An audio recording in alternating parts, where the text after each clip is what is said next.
Fantastic. Well, welcome everybody. Happy Monday. We're delighted that you've joined us for today's event, where we'll be hearing from two fantastic speakers who have experience of working at spend down foundations. We've got Emily Bild from Go Philanthropic and Lynda Mansson, ex-CEO of the Marva Foundation. Now, Emily's at the start of her organization's spend down journey, whereas Lynda has taken Marva through the whole process. So we'll get to learn about spend down from all angles. We're recording some of this event, but we're going to stop recording when we move to the wider Q&A session near the end. So we definitely won't be recording when people share questions they might have for our speakers a little later on. But before we hear from Emily and Lynda, let's just quickly introduce ourselves as your hosts today. So I'm Gemma, and this is Tom. And about 2 years ago, we published a book called Modern Grantmaking. And in short, modern grantmaking is the missing manual that nobody ever gives you when you become a grant maker. It's about actually how to do your job, and it's both a practical tool to help grant makers to improve their skills and a clear rallying cry designed to inspire grant makers to also want to be reformers of their profession too.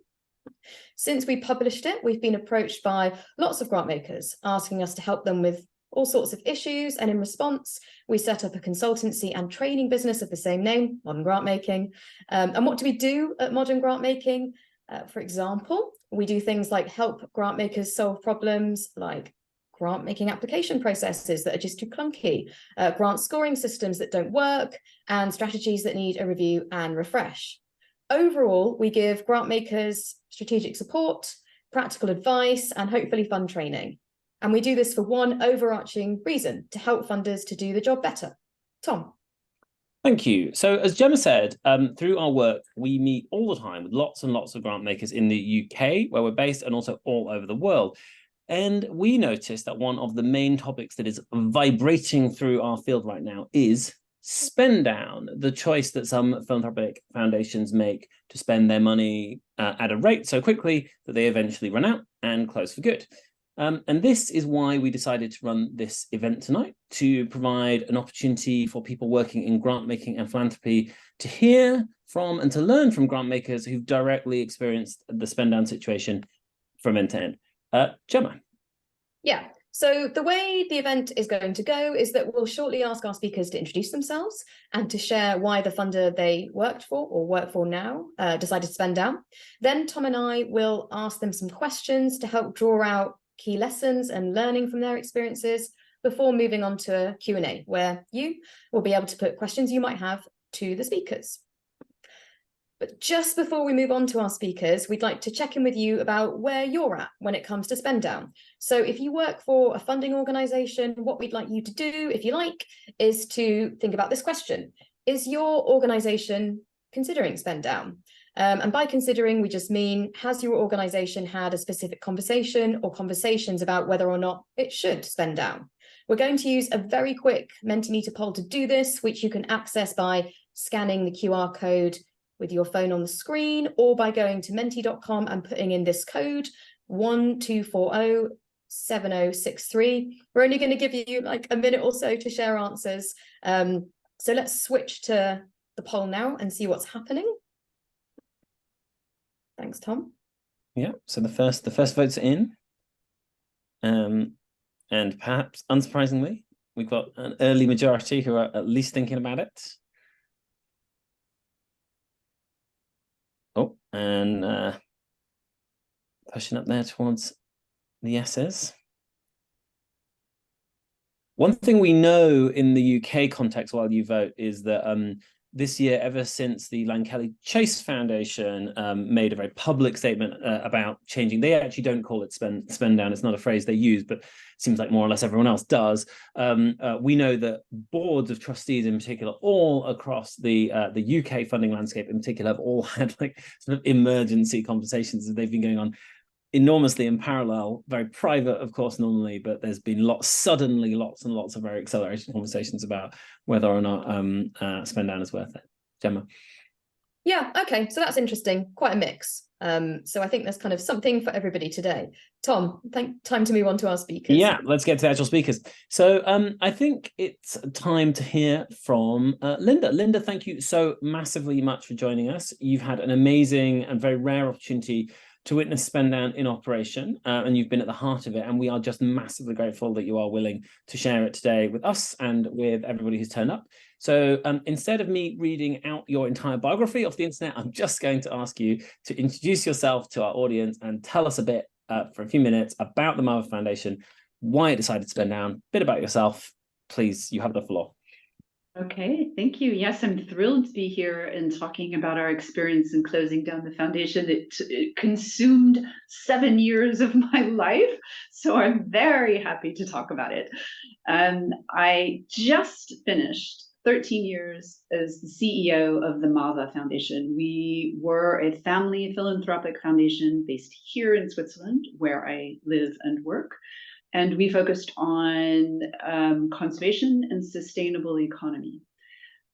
Since closing down the foundation in June, I'm now focusing entirely on leadership development for people in the nonprofit space, doing some coaching and training, and a little bit of consulting, often with Spend Down foundations who have a few questions. We made the decision to Spend Down before my time. So when I started in my job interview, or just after the job interview, the founder sat me down and really explained it was only going to be for the next 13 years. And did I really still want to take this on because it was so short term? Well, I did. And we went through the entire process from not thinking about it at all, knowing that the end was out there, through planning through all the way through the final details of the closure, which happened, as I said, in June of this year. The founder made the decision to close because he never had the intention of creating a permanent institution. He saw this as his personal vehicle for philanthropy, linked to his personal passions, and he didn't want to impose on his heirs the need to carry on this foundation in his image. Swiss foundation law is very strict in terms of changing the mission. So even if we'd wanted to stay open and wanted to encompass the interests of the next generation so they didn't have to stay focused on just what their father wanted to be focused on, we couldn't. We tested the waters on that and received a no. And so for us, the clear answer was to close the foundation. That freed up the founders' heirs to pursue their own philanthropic passions, which I think is a great thing. I think family philanthropy should be linked to the passions, the issues that they're passionate about. So we brought it all the way through till closure. It's quite a complex process. There are many aspects to consider, and I'm sure we're going to have some time to be talking about some of those aspects coming up. I'll stop there. Tom, you're on mute. Thank you so much. It is we have definitely heard that the Swiss authorities can be relatively severe about these things. So thank you for reinforcing that. Right, it is over to Gemma. Yeah, Emily, a very warm welcome to you also. Thank you so much for being here. Could you tell us a little bit about you and about Go Philanthropic? Sure. Well, thank you so much, Gemma and Tom, for creating this space and inviting us to speak here. And I'm really excited to learn from Lynda's experience, because obviously she's got incredible experience going through this journey.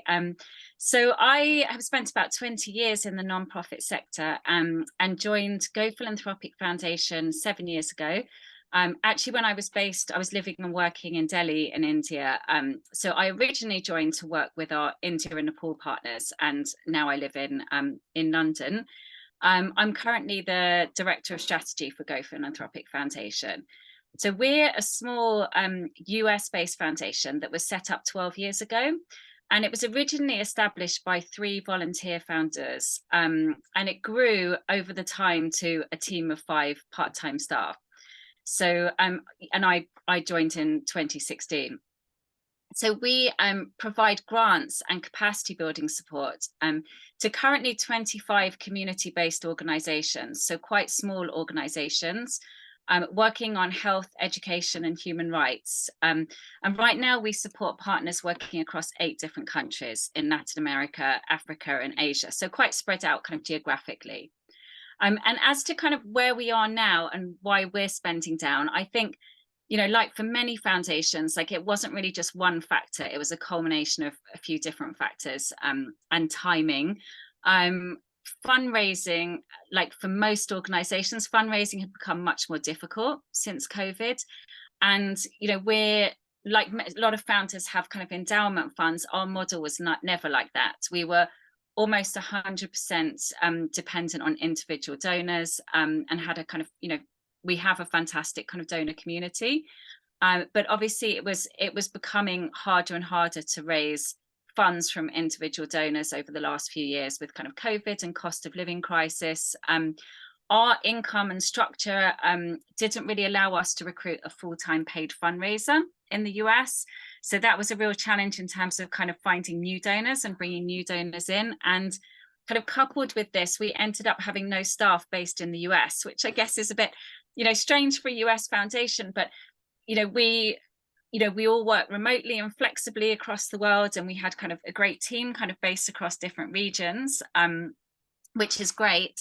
But we sort of ended up in a situation where we didn't have anybody to kind of manage the 501c3 in the US.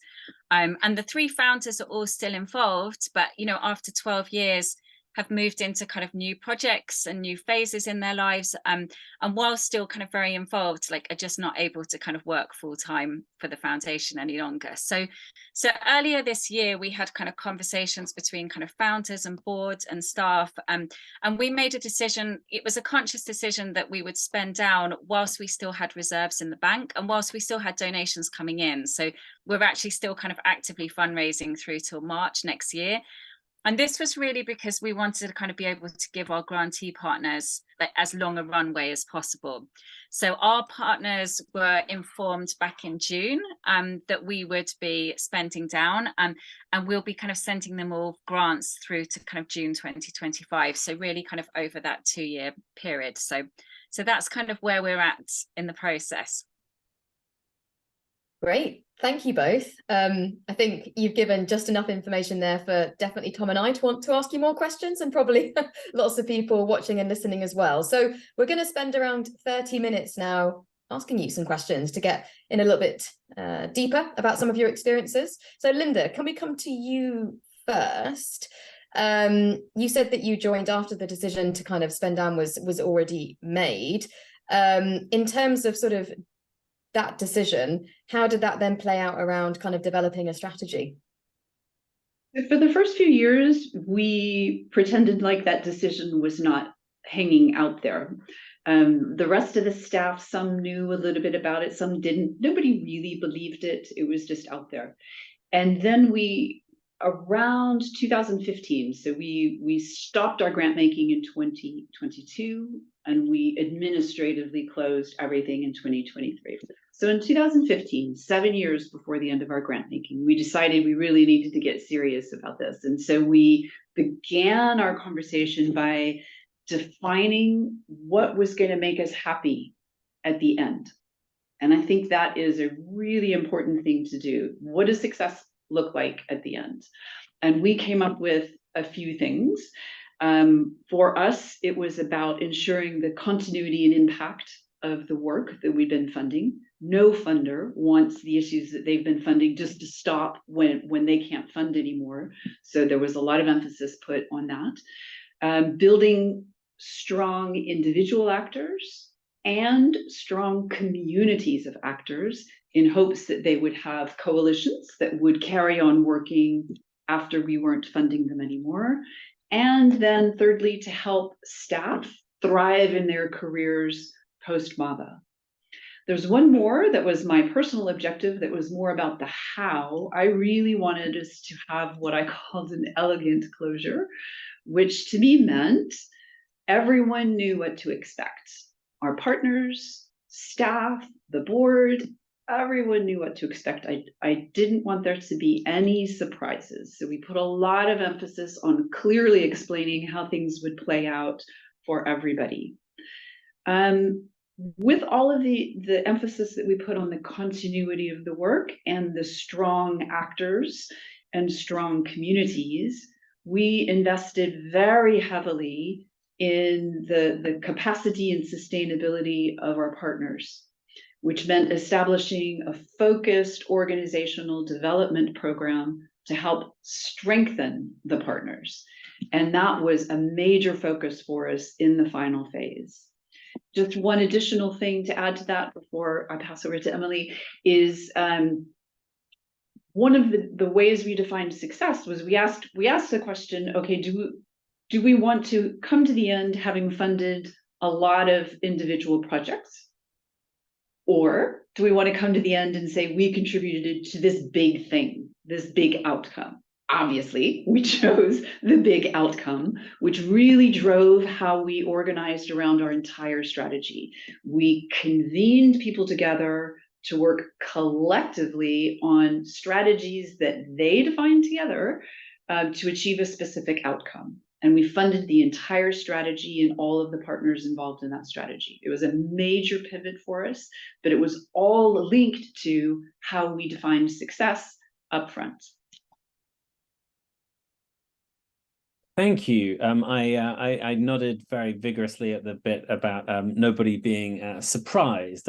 Unwelcome surprises are one of the curses of our field, right? Emily, you just talked a bit about how the organization made that choice and why. But could you tell us then a bit about the way in which you've been communicating the fact that this is going to be happening, and not only how you've been doing it, but what are those conversations like? Yeah, I mean, honestly, they're not easy conversations to have, and I would say that some of them, having to tell particularly our grantee partners was probably one of the hardest moments in my career.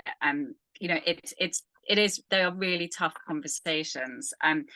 So yeah, I mean, it was particularly difficult to break the news to the grantee partners, partly because we provide very long-term grants for budget line items that our partners find hardest to support. So we support a lot of things like admin costs, overheads, rent, key staff salaries, like things that other funders are not often queuing up waiting to support. So the partners were quite shocked and quite surprised, and some very nervous when they heard this news. And we recognize that it's a difficult time as well to be breaking this news, because a lot of them have been kind of struggling post-COVID. So we've kind of kept it very we made sure that in all those conversations, we emphasized our commitment to their long-term sustainability. So, we really kind of, we talked about the fact that we would be providing full final grants to them, and hopefully additional grants. We're hoping that they can sort of have bumper grants next year to each partner to give them some time to kind of help replace those funds. And also we've kind of discussed with, it's been a very personal kind of one-to-one conversation with each grantee partner to see, what do you need from us over the next 18 months? Like, where can we support you? Like, how can we help your individual organization? So that's where we've kind of kept the conversation. And, similarly, we've, many of our donors, we've had individual and family foundation donors that have supported us for so many years. I mean, some of them, since the beginning, and been really incredibly loyal. So it was hard to break the news to them. Like, a lot of them wanted to continue supporting us. They wanted to continue supporting our partners. We've always had a very personal approach with our donors and with our partners. So, we've delivered a message really along those lines. We've kept it very personal. So rather than kind of sending out kind of mass emails, we've kept it very focused around, one-to-one conversations and meetings and chats where possible. And provided a space for people to ask questions, because people do have lots of questions. We've been kind of very open and honest about the decision and about the impact of the decision. And, I would say that, we've received such a huge amount of support from our donor community and from our partners since we kind of started kind of making the announcement and talking to them. And we're really grateful that we've, received this amount of support. Thank you. Lynda, you said that that both you knew before you started that the organization was spending down, but also I take it your grantees essentially already knew. But I'm guessing it still must have fundamentally changed the way that you had to communicate. Could you talk to us, especially since you saw that communication all the way through from dawning realization to sort of like wind up phase? How did that go? Do you have any advice about those different stages for people thinking, goodness me, how am I going to have these conversations? The communications aspect was really a surprise. And we made some mistakes along the way. Because when we started talking about this within the foundation at the board level 7 years before, we didn't know what the individual family members were going to want to do. And so and there was a possibility that something could happen, but maybe not. And so our communications were way too nuanced. It was like, well, the current iteration is going to come to an end and we don't know, so we should behave as it was just, all people heard was, okay, so you're going to keep funding me, right? And what was so interesting was that we really had to pivot to the clearest, sharpest, simplest communication possible. Said more nicely than this, but the message was, we're closing, you're not going to get any more money. Yes, you too, not even you, nobody's going to get any more money. Because what happened was people would go, okay, yes, they're going to stop funding all those other people, but the family really like me. They're going to keep funding us.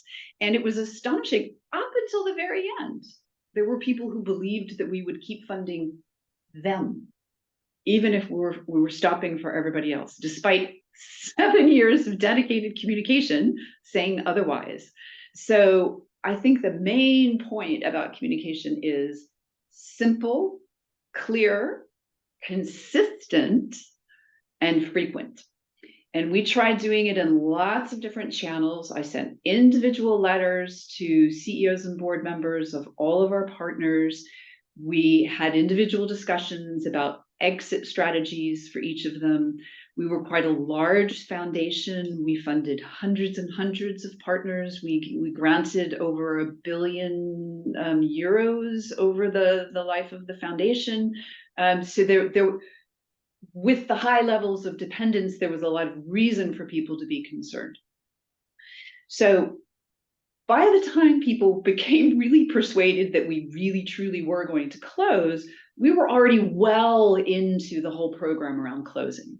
And it actually worked out to give people a greater sense of comfort because, as Emily said, I love how you put that, you expressed your commitment. And we were very committed to helping our partners in whatever way they needed to thrive when we weren't there anymore. And putting the emphasis on that, I think, really, really helped. But we did it wrong in the very beginning and got better as we went along in terms of the clarity of our communications. Thank you. Speaking of supporting partners to thrive, Emily, what are you doing at Go Philanthropic now to help your partners to be able to thrive beyond the spend down period?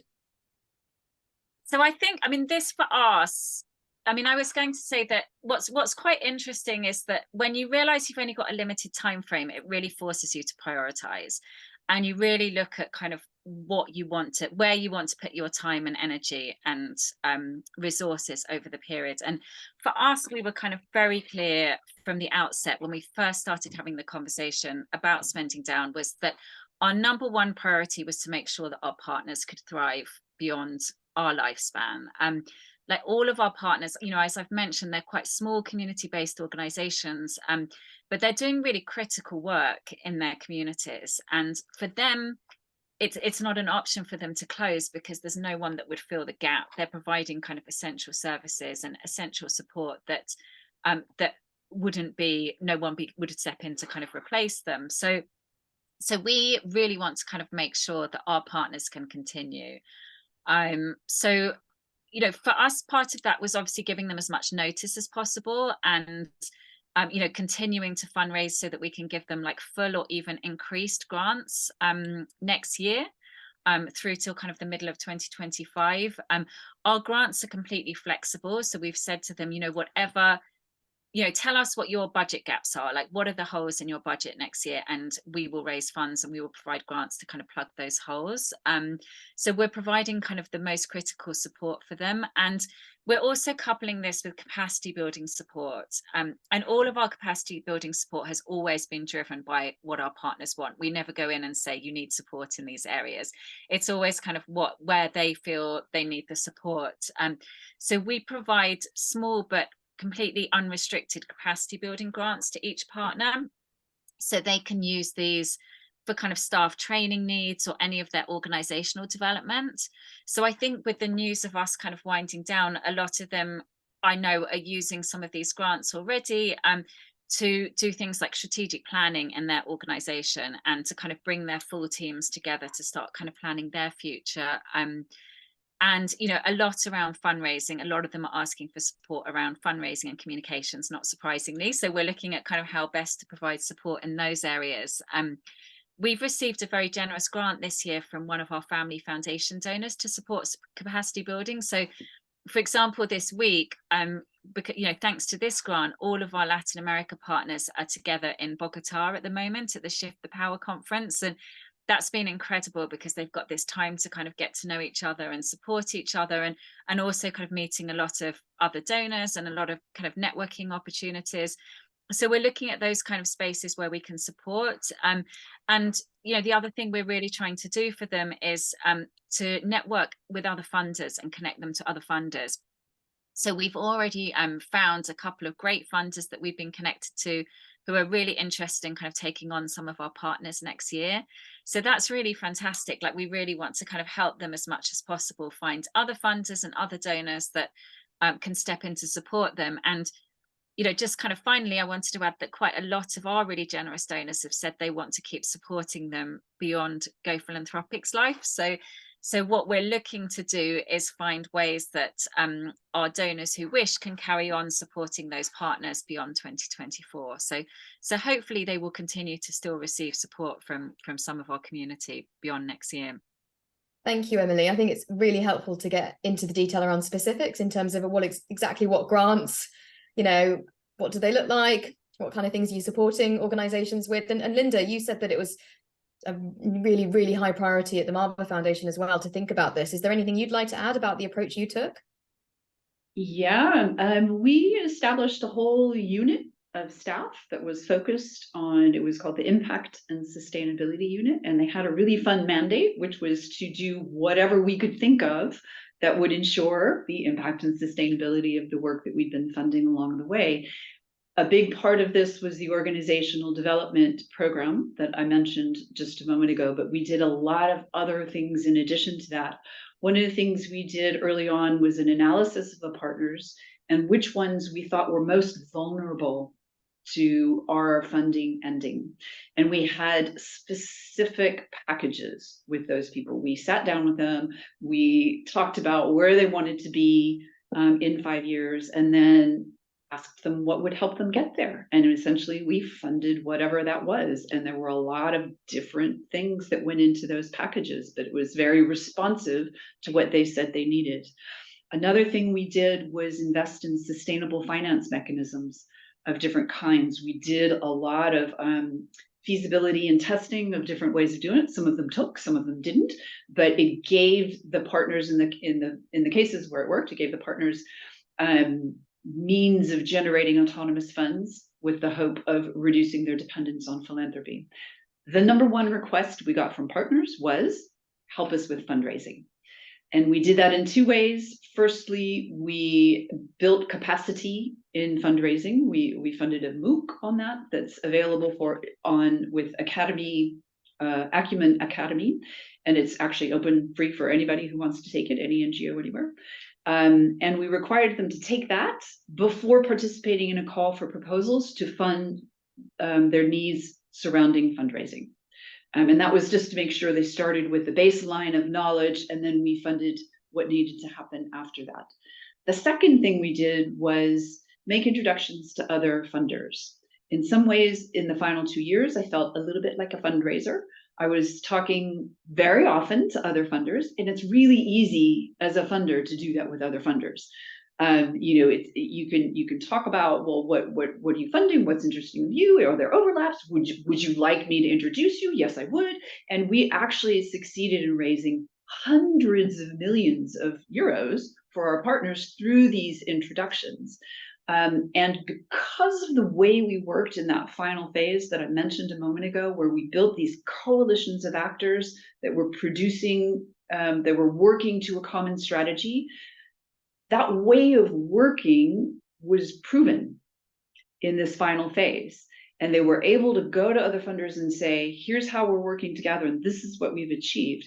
And in a way, what we did was de-risk the concept so that other funders could come in with not a guarantee of success, of course not, but it could give them that nice warm feeling that we've seen how this works. They've proven that it does work, and that would be a good thing to fund. So we had a lot of interest from other funders who wanted to pick up some of the work that we were funding. I mean, I got phone calls from people saying, do you have projects for me? And of course, the answer was always yes.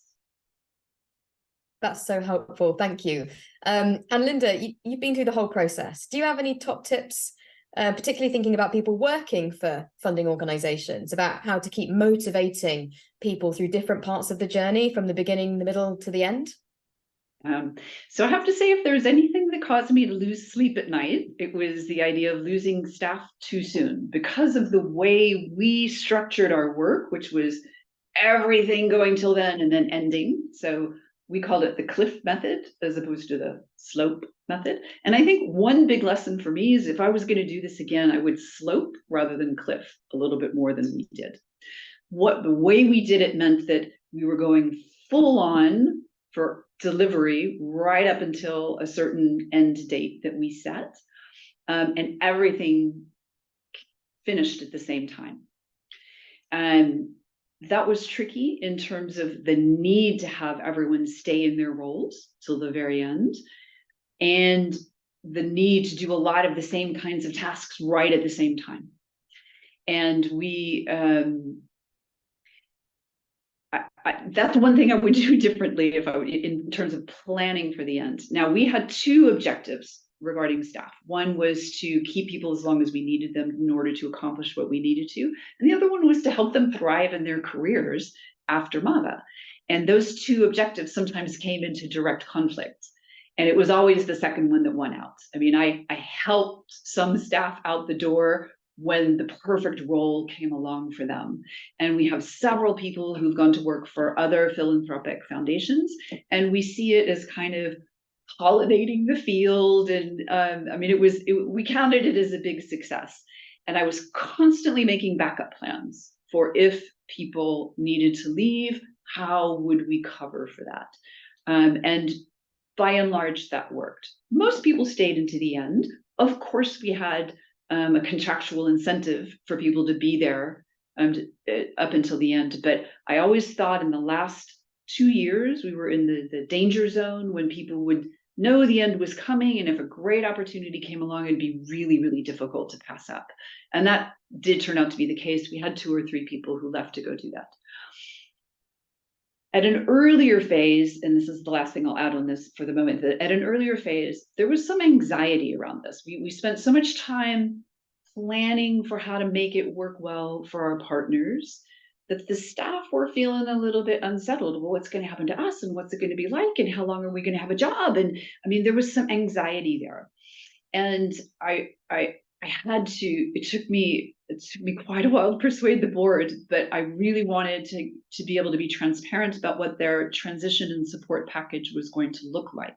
That meant we defined the detail of it 4 or 5 years in advance. And the board just thought that was completely unnecessary. The family felt like, well, don't they know we're going to take care of them? Of course we're going to take care of them. But there's a difference between knowing and seeing it on a piece of paper. And I'm telling you, the moment we announced this package that had, of course, generous support for training, for reorientation, for coaching, and we made some commitments to them about the notice period that they would be given, because there was sort of a fear that they'd be tapped on the shoulder one day, like, okay, we don't need you anymore, bye. And we made a commitment that we would give people 12 months notice on their contract. No one can plan 12 months out, but we decided we would make that commitment. And all of that anxiety went away. And people could go, okay, oh, that's good. Like, we know we're going to be taken care of. And then they could really focus on the closure. We had 2 different types of people, 2 different camps of people. One camp was, I need to know everything right now, and I need to know everything years in advance. The other one was like, just la la la, don't talk to me about it until we're at the end. I can't do two things at once. So we had to cater to both of those camps. That's a little bit tricky because everyone needs something a little bit different. But we found a way to do that by giving people the option of when they started their coaching. We did some group workshops together to think about what to do next. With all of the detailed support package in place, I think people were very happy with how they were helped off into the next phase. But thinking about staff takes almost as much time and energy as thinking about how to help the partners. Lynda, that was an amazing masterclass of detail there. That was fantastic. You particularly made me laugh with the tiny vignette of the trustees meeting there, showing that life does look a bit different when you're independently wealthy and when you need a job, right? So, Emily, you are obviously at the other end. You're hearing Lynda share the amazing things that she's learned in the process. But you're at the point where you can just start working out how you're going to learn. Do you have any plans for like how you're going to record everything that you learn in the spend down process, or how you're going to share it with other people or with your team, or is it all too early? No, and I think this event's come at perfect timing for us. I've been scribbling down notes as Lynda's been talking. So this is really super helpful for us. I think, as soon as we really decided, as soon as we really decided we were going to spend down, and when we started kind of looking at what our priorities are and what the strategy would look like, one of the things that kept coming up for us was learning, because we've really spent the whole 12 years of Go Philanthropic's lifespan with trying to learn and always trying to continually improve. And I think we want to make all the learning that and the experience that we've gained over the years publicly available and kind of share it as widely as possible. So we're really grateful for this space today. And I think these are really important discussions. I do think kind of in philanthropy, like most sectors, there's always a degree of reinventing the wheel. Because, I know like a lot of organizations, there's a lot of funders out there that are all grappling with the same things, kind of templates for grant applications, like reporting procedures, all your kind of internal systems. And I often felt every time I was kind of developing a tool or a template or a new program, I was like, I'm sure there must be funders out there that have already done this and that we could kind of take something and adapt it. So I'm really happy, we're very happy to kind of share any tools or policies or practices that have worked for us, if it's useful for other funders and they can kind of apply it in their context and, build on it and strengthen it. And we also want to be really transparent about what didn't work, because, things go wrong in trust-based philanthropy, like they do in life. Like, things happen and you make mistakes and you learn from things and you wish you'd done things differently. So we've really got nothing to lose by being kind of very transparent and very open about, some of the things that didn't work for us and some of the things that we would do differently if we had another chance to do it. So we're kind of looking at kind of spaces for kind of sharing all of this, like the learning, the good and the bad. On a practical level, we're not quite sure yet what's going to happen to our website after 2024. Like whether we're going to keep some kind of a website going with this kind of the learning and with various kind of documents on. But we are kind of exploring what the best avenues are for sharing. So we participate quite actively in a number of different funder groups, like the Trust-Based Philanthropy Peer Exchange and the Catalyst 2030 donor learning groups and various other networks. And we've already started kind of sharing kind of tools and questionnaires and things in there that might be useful for other people. But, I think obviously there's a lot of funders on this group listening to this event tonight. So it would be great to kind of hear like what would be useful for Go Philanthropic to share and how best we should do this. So I would very much welcome kind of suggestions and requests kind of around that, because this is a really important space for us. Lynda, did you want to chip in on that? Yes, I had just a couple of thoughts to add on this point, and I know it's something that it was one of the questions I got asked the most throughout the process. First it was like, what? No, not really. You're not really closing. And then it was, but what's going to happen to you? And then it was always, well, how are you handling the staff? How do you keep them engaged and interested all the way to the end? And one of the great advantages is that people are just so passionate about what we're doing. I mean, there was a great desire to see it through till the end. There were two things that helped. One was we made it very explicit that the trade-off for this 12-month notice period that we gave people was that their tasks might shift, and that there would be, less grants management and more other things that we weren't sure what they were yet, but they'd have to make time for other things, so that we kind of baked in that there needed to be some flexibility. The second thing we did, and this worked out really, really well, was we defined 5 transversal streams of work related to the closing, and every single staff member, we had a staff of about 22 people, every person was involved in one of these teams. And that gave them a real hands-on role in our closing.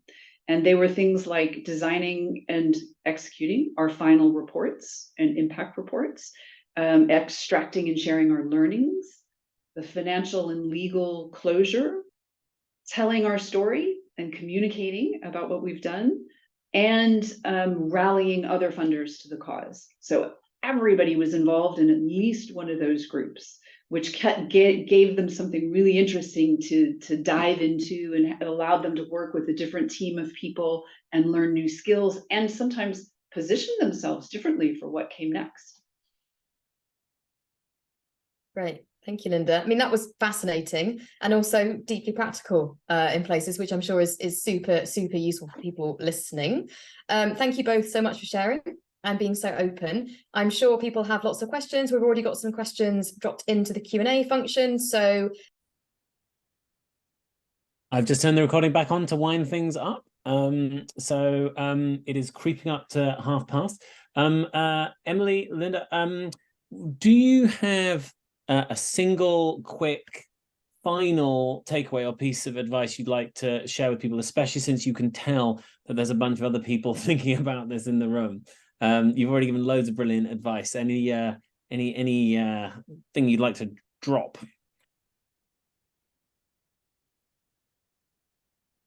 I can start. I mean, I'm certainly not an evangelist for closing, but I think it is a discussion that every funder should have at some point. Are we still relevant? Are we doing the right thing? Do we still need to be here? Is someone else doing it better? All of those questions, everybody should be asking the question. If you do want to spend down, there is a lot out there that you can learn from. Emily talked about publishing all of their learnings. We published as much as we could extract and get down on paper for people to learn from. Atlantic Philanthropies did a ton, so did the Bechdel Foundation. There's a lot out there. It feels kind of lonely, but there's a lot there that you can draw from. Thank you. Emily? Yeah, I think that's true. I'd really echo Lynda's words, actually. I think that, finding that kind of peer support is really important, and seeing, what you can learn from that's already out there. But I think one thing, just touching back on the kind of time frame issue for winding down, and also, the question around whether organizations should be kind of thinking about winding down. And for those that are thinking, the most consistent message we've received from our grantee partners over the 12 years of our existence has been the importance of long-term support.